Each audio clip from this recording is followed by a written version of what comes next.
नमस्कार मंडळी, कशा आहात तुम्ही?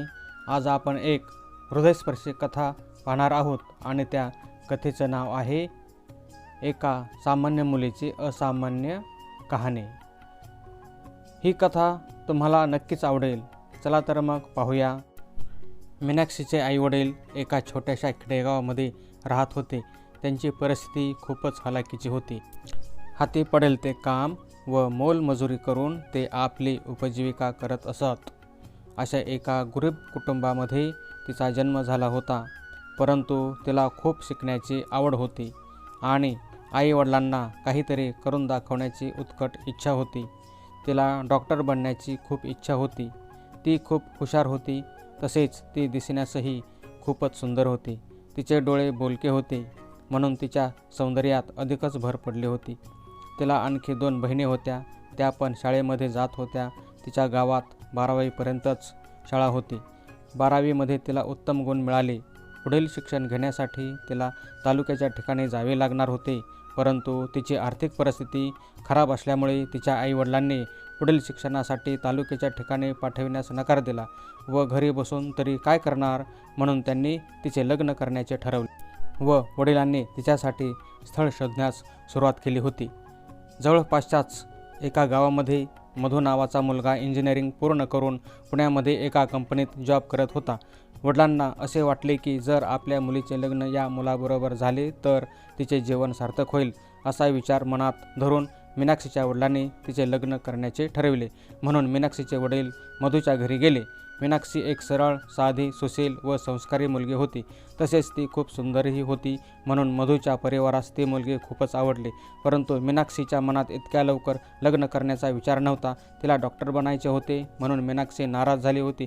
परंतु लग्नास नकार देऊन आपल्या आईवडिलांना ती नाराज करू इच्छित नव्हती. त्यामुळे तिचा नाईलाज झाला व लग्नास तयार झाले. काही दिवसातच तिचे लग्न धुमधडाक्यात झाले. लग्नानंतर ती एका महिन्यानंतर मधूसोबत पुण्याला राहण्यास गेली.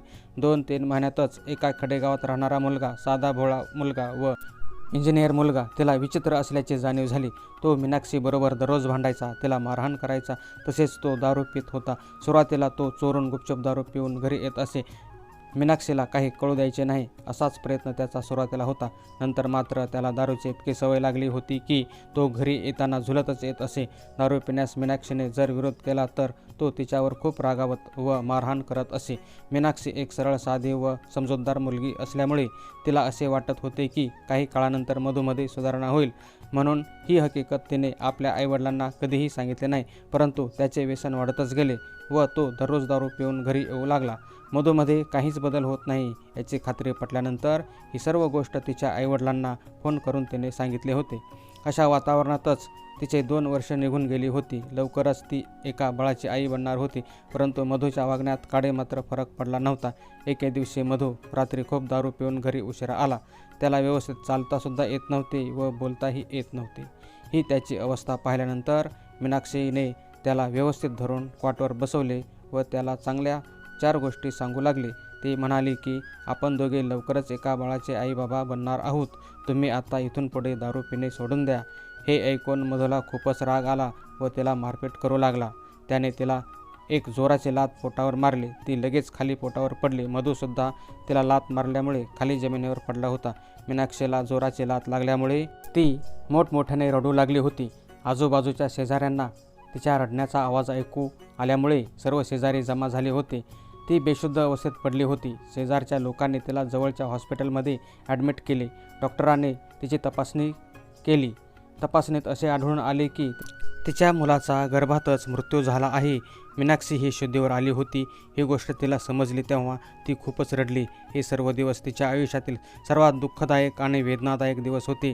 दुसऱ्या दिवशी मधू हॉस्पिटलमध्ये आला व तिला सांगू लागला की हे सर्व तुझ्यामुळेच घडले आहे.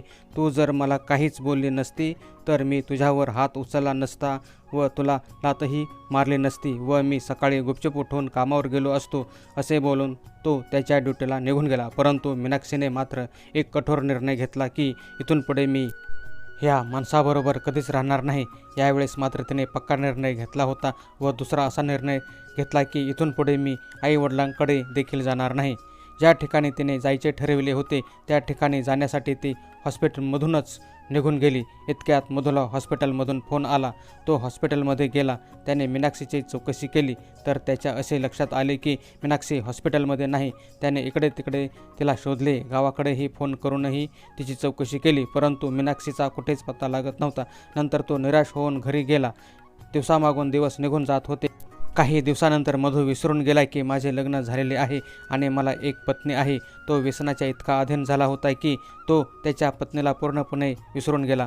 असे करता करता 7 वर्षे कशी निघून गेली हे त्याला समजलेच नाही. तो दारू पितो, तसेच तो त्याच्या पत्नीस मारहाण करतो, तसेच तो दुर्गुणी आहे. ही सर्व माहिती त्याच्या नातेवाईकामध्ये व त्याच्या गावामध्ये पसरलेली होती. त्यामुळे त्याला दुसरी मुलगी देण्यास कोणीही तयार होत नव्हते, म्हणून त्याचे लग्न होत नव्हते. एके दिवशी ऑफिसमध्ये एक मोठी चर्चा सुरू झाली. मधूने त्याच्या मित्राला विचारले की काय चर्चा चालू आहे, आज काही विशेष आहे का? यावर त्याच्या मित्राने सांगितले की आज आपल्या कंपनीमध्ये एक नवीन मॅडम CEO म्हणून जॉईन होणार आहे. एवढे ऐकल्यानंतर लगेच त्याने आपले केस विंचरून व कपडे ठीक करून तो आपल्या जागी जाऊन बसला. तो विचार करू लागला की कामाच्या बाबतीत मी नवीन बॉसवरती चांगले इम्प्रेशन पडण्यासाठी प्रयत्न करेन. एवढ्यात कार आल्याचा आवाज येतो. ऑफिसमधील सर्व लोक आपापल्या जागेवरती उभे राहतात. मधूसुद्धा आपल्या जागेवर उभा राहतो. सर्वांच्या हातामध्ये बुके असतात. ज्यावेळी गाडीचा दरवाजा उघडला जातो त्यावेळी समोरच्या व्यक्तीला पाहून मधूचा होश उडून जातो. ती व्यक्ती दुसरी तिसरी कोणी नसून ती मधूची पत्नीच होती. मीनाक्षीचा तो रुबाब पाहून मधू हक्काबक्का होतो, कारण 7 वर्षापूर्वी ही स्त्री आपली पत्नी होती, परंतु आज ती माझी सिनियर ऑफिसर आहे. तसेच कंपनीचे ती CEO सुद्धा आहे. इतरांप्रमाणे मधूसुद्धा तिला बुके देतो व तिचे स्वागत करतो व आपल्या केबिनमध्ये निघून जातो. तो त्याच्या सहकार्याला विचारतो की कोण आहे ही मॅडम? अरे, ही मीनाक्षी मॅडम आहे, आपले नवीन CEO आहे. हे ऐकून सुनील एकदम खजील होतो. थोड्या वेळासाठी त्याला असे वाटते की जणू काही आपण स्वप्नच पाहत आहोत. मीनाक्षीच्या समोर जाण्याची त्याची हिंमतच होत नव्हती. मीनाक्षीने जर बदला घेण्याचे ठरवले किंवा तिने मला कामावरून काढण्याचे ठरवले तर या सर्व गोष्टीचा तो मनामध्ये विचार करून घाबरत होता. मीनाक्षी सर्वांना एकानंतर एक असे केबिनमधून बोलावत होती आणि मधूच्या बाबतीत काही चौकशी करत होती. एवढ्यात मधूचा साथीदार बाहेर येतो व मधूला सांगतो की मॅडमने तुला कॅबिनमध्ये बोलावले आहे. मधू आतमध्ये जाण्यास त्यास नकार देतो, परंतु त्याचा साथीदार त्याला सांगतो की जर तू आतमध्ये गेला नाही तर तुला मॅडम कामावरून काढून टाकू शकतात. मधूला खूपच घाम सुटतो. तो खूप घाबरलेला असतो. नाईलाजाने तो कॅबिनमध्ये जातो. आतमध्ये गेल्यानंतर मॅडम त्यास प्रश्न विचारतात की तुझे नाव काय आहे? मधू उत्तर देतो की मॅडम, तुम्हाला माझे नाव माहीत नाही का? यावर लगेच मीनाक्षी म्हणते की तुझे नावही मला माहीत आहे व तू माझ्यासोबत कसा वागलास हे पण माहीत आहे. हे मीनाक्षीचे बोलणे ऐकून मधूला घाम फुटला. त्याच्या पायाखालची जमीनच सरकली. मधू घाबरून लगेच मीनाक्षीचे पाय पकडतो व म्हणतो की मला माफ कर, मी तुझ्यासोबत खूप चुकीचं वागलो. कधीही मला माफ न करण्यासारखा गुन्हा मी केला होता. मी तुला हात जोडतो. हे सर्व तू ऑफिसमध्ये कोणालाही सांगू नकोस. मी नोकरीच्या जीवावर माझा उदरनिर्वाह करत आहे, असे म्हणून तो रडू लागला. मीनाक्षी हे सर्व त्याचे वर्तन पाहून म्हणते की मिस्टर मधू, प्रथम माझे पाय सोडा. आपल्या जागेवर जा. मीनाक्षीच्या आवाजात दम व आत्मविश्वास होता. तुझ्या मनात आज एकच प्रश्न येत असेल की एका खेडेगावातील 12वी शिकलेली मुलगी कंपनीची CEO कशी बनली? मधूची नजर जमिनीवरच खेळत होती. ज्या दिवशी तू मला हॉस्पिटलमध्ये सोडून गेलास व म्हणाला होता की हे सर्व तुझ्यामुळे घडले आहे, त्याच दिवशी मी मनाशी खुंटणगाठ बांधली की ना मी तुझ्याजवळ राहणार ना ही आईवडिलाजवळ राहणार.